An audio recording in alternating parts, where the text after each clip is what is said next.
shirku uu soo gabagaboobay saacadahan haddana idila hadlayo wax yar ka hor shirka oo bilaabmay madaxdu imaadeen kowdii bisha Isniintii salaasadii arbacadii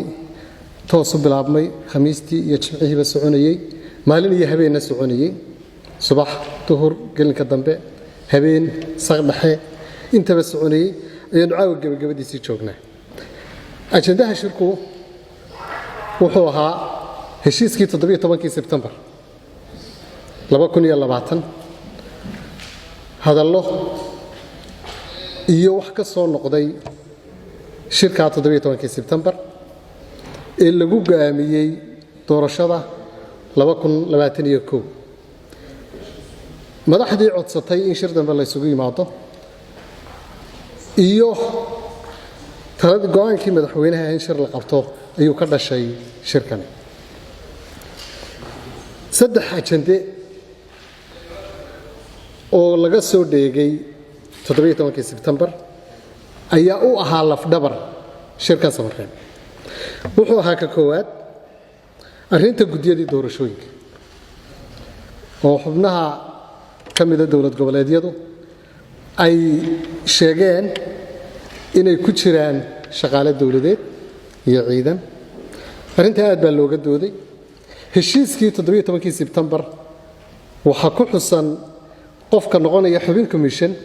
inaanu ku jirin siyaasadda daadiisa ku xusnayd iyo inaanu ku jirin siyaasadda laakiin kuma jirin shaqaale rayid iyadoo la xeerinayo isu soo dhawaanshaha ummadda Soomaaliyeed lana rabo in doorashadu qabsoomidda doorashada la dardar geliyo madaxda xukuumadda federaalka Soomaaliya madaxweynaha iyo ra'iisul wasaaruhuba waxa ay ogolaadeen in ciddii wax ka qabta gudiyada doorashooyinku ay u furan tahay oo ay keeni karaan oo ay oran karaan xafiiska ra'iisul wasaaraha oo qaabilsan gudiyada xubintan waxaanu ku eedeynaynaa waxa ama waxaana laga bedelo ama waxaasaanu aaminsanahay taasoo la isla qaatay xafiiska ra'iisul wasaaruhu arrinta inuu maamulo ciddii xubin commission wax ka soo noqdaan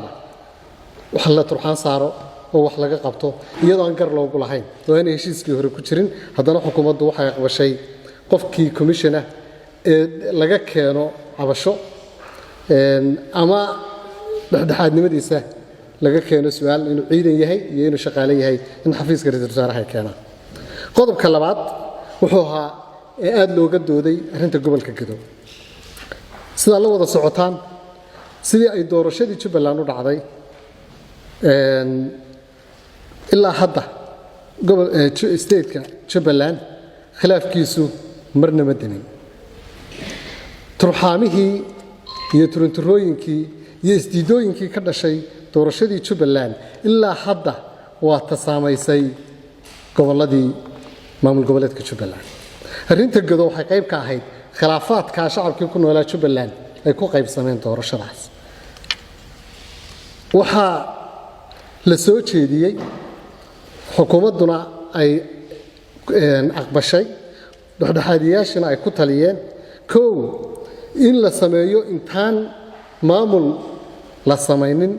dusha laga keeno in dib u heshiisiin la sameeyo arrinta maamulka Jubbaland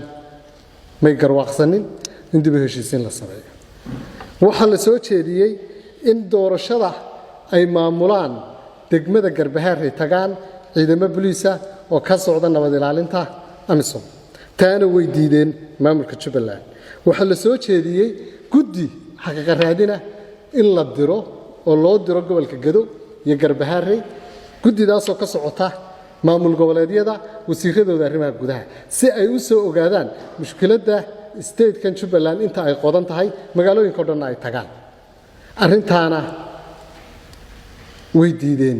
hogaankii Jubbaland intaas markii la isla afgaran waayay waxay noqotay meel looga gudbo in la waayay waxa aad loo tuhunsan yahay in arrintu ay dhaafsiisan tahay inta inoo muuqata qooda shisheeyana ay dabada ka riixayaan arrintani inaanay si fudud u dhamaanin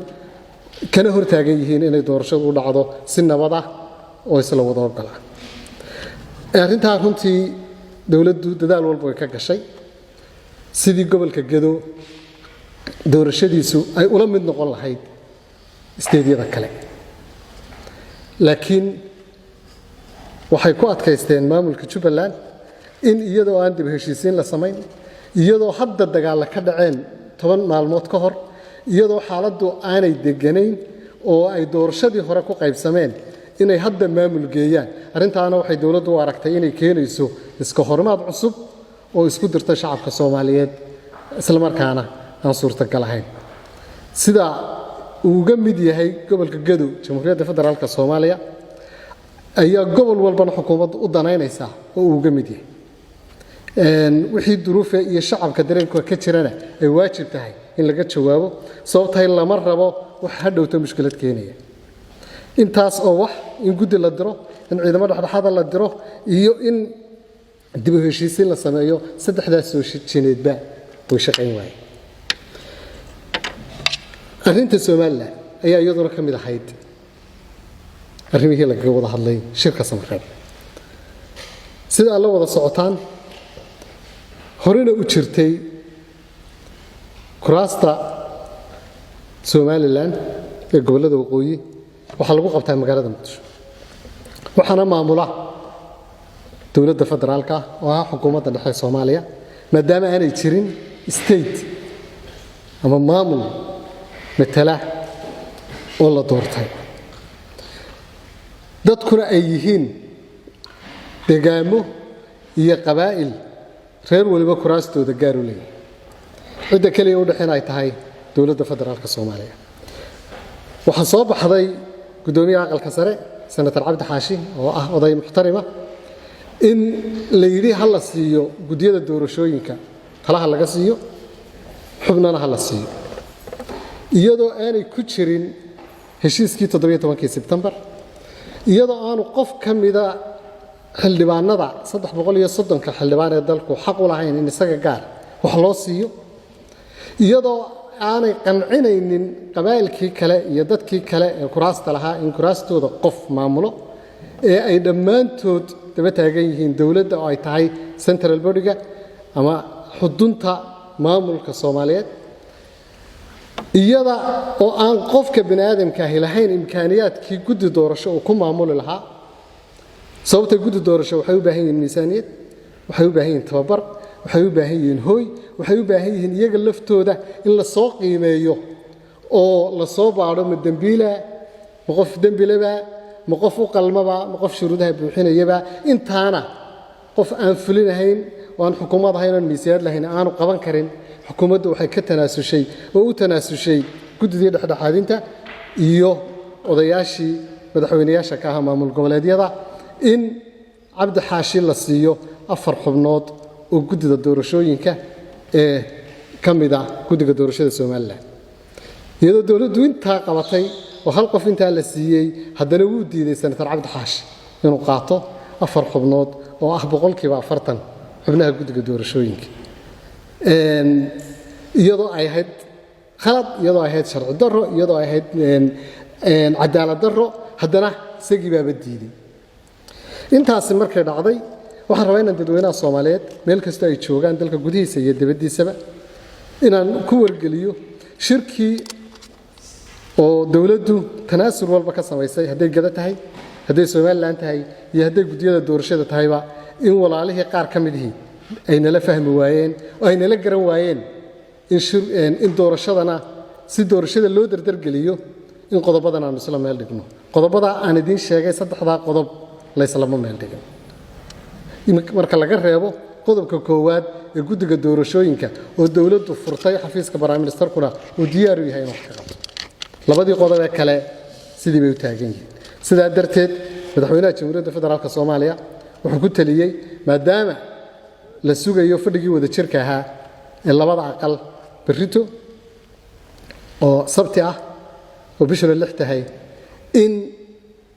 shir dambe la isugu soo noqdo maadaama aan la baajin karin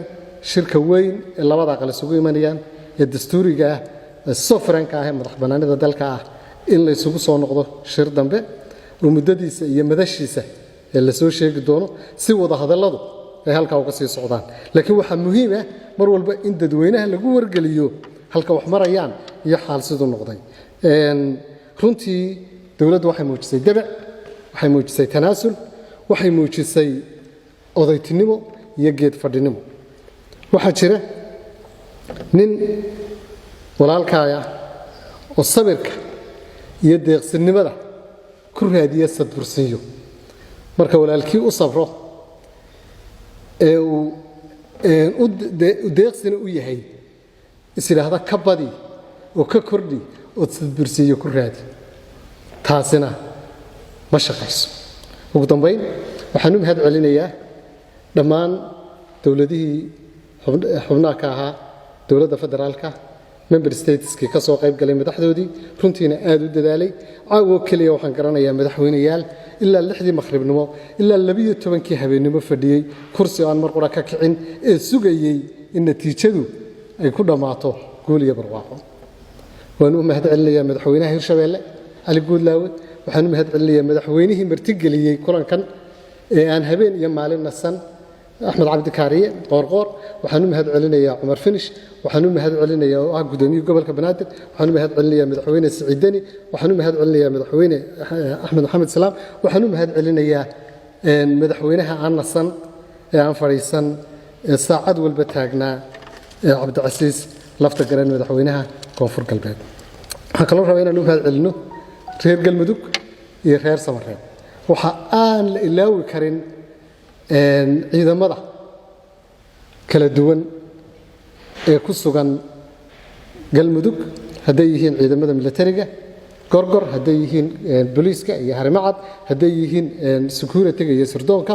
dhammaan ciidamadu